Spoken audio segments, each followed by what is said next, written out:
Currently Kirkland, your source for city news and events in the community. With Erica Sanford at the news desk, stay up to date with weekly news reports on what's happening in Kirkland. Now, here's Erica. Welcome to Currently Kirkland, where every week you can engage with your community by discovering the latest developments in citywide events. I'm Erica Sanford. You might know the Leadership for Life organization by their most famous club, the Boy Scouts of America, but they have another club that, for years, has helped shape future generations of police officers.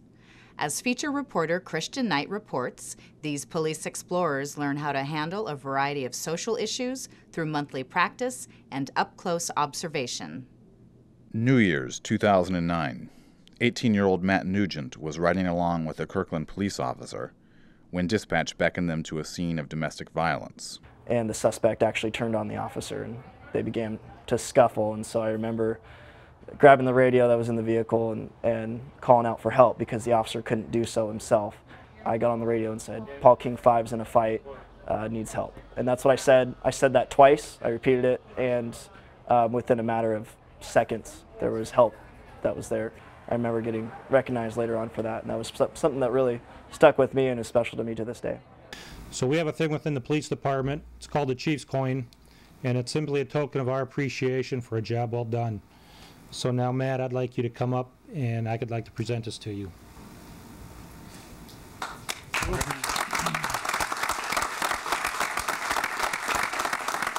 Congratulations. Nugent had been training for these kinds of scenarios with Kirkland's Police Explorers program. Thank you. Through the program, he had learned how to fire a gun, how to make an arrest, and how to make that crucial radio call for backup. You deal with the public, and so we've had to experience many things, whether it's positive reinforcement of people that are really happy with law enforcement, and we also deal with the other side, which is not as fun, but we do have, when we're out working events, which explorers do, they work with officers, directing traffic, closing down intersections, things like that, and sometimes the public's not exactly happy with us, and so our skills really come into play for that. Leadership is one of the program's objectives, but it is equally focused on discipline.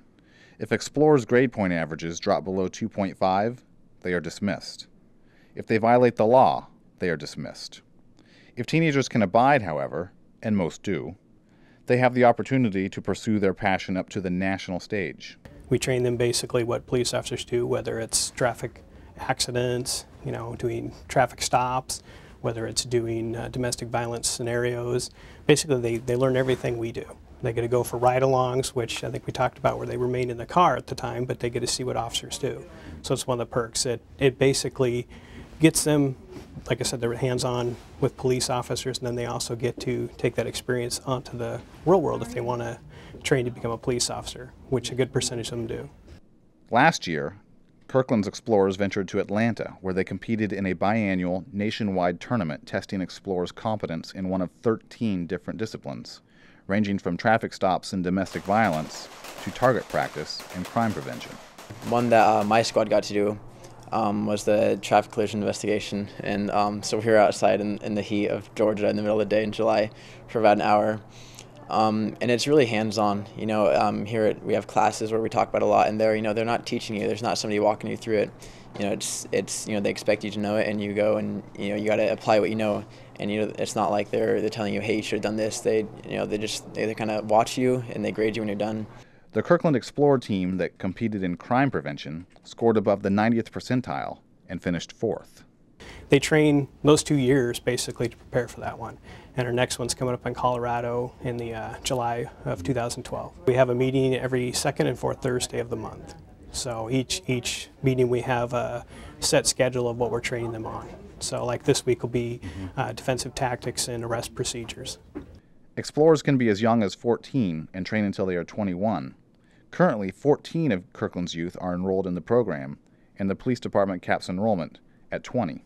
We'd like to actively recruit anyone that's interested in becoming an explorer. We'd like to get up to 20. We do a criminal background check because that is one of the requirements for our explorers is basically they have to abide by the law and continue to abide by the law.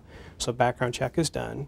They're also required to keep a 2.5 GPA. The reason for me was to really network within the department, get to know officers, get the training that we get here as explorers, and to help understand what an officer does each and every day and what their duties are, their responsibilities. So this post really helps with interacting with the public and also receiving the training, the hands-on training that officers go through. For more information on the Police Explorers, contact Detective O'Neill at 425-587-3502 or email him at ao'neill@kirklandwa.gov. Some residents have been asking the city why more black and white police vehicles have been appearing in the new neighborhoods and how the city's patrol services has changed since annexation. In early 2010, the police department replaced 3 dark blue Ford patrol vehicles with the Dodge two-tones.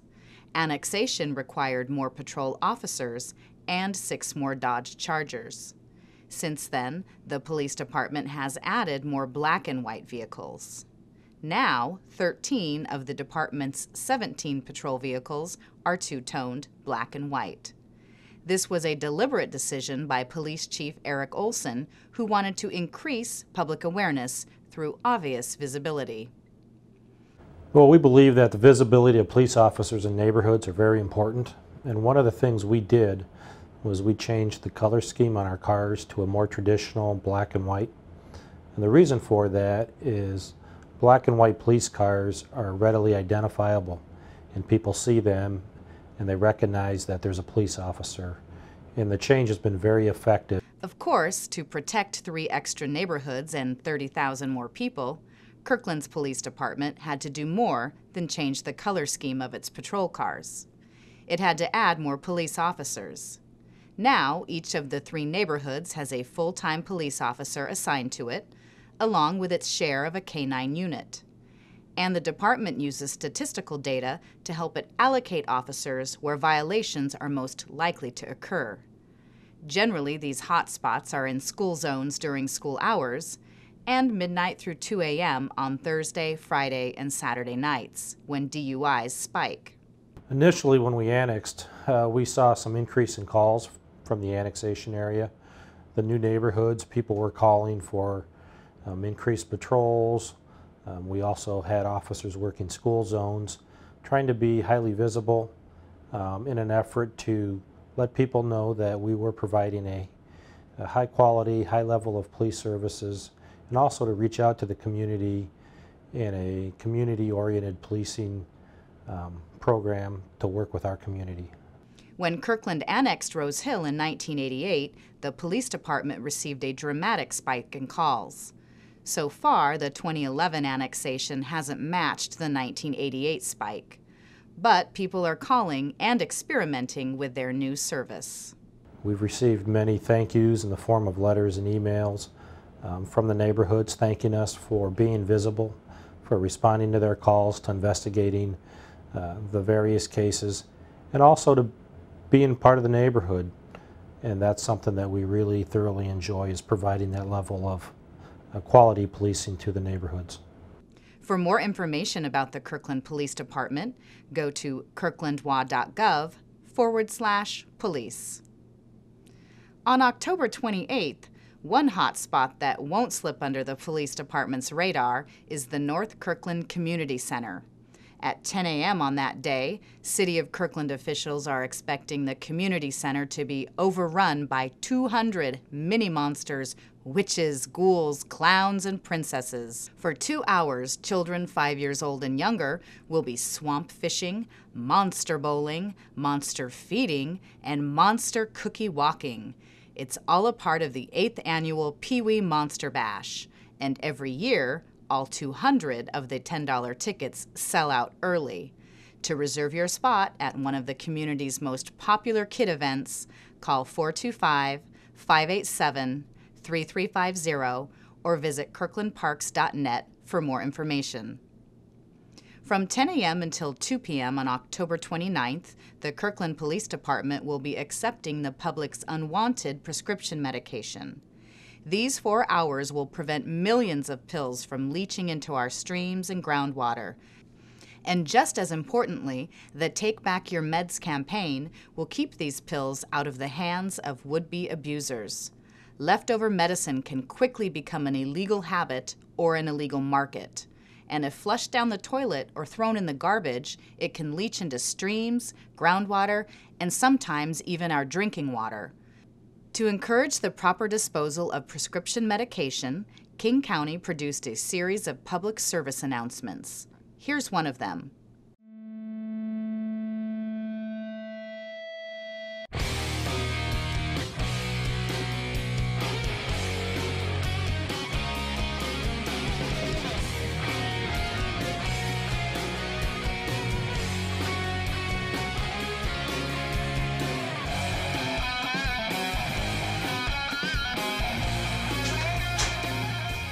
What are you doing out of the medicine cabinet? Lady, I'm expired. I do what I want, all right? But What? You thought you were just gonna flush me away?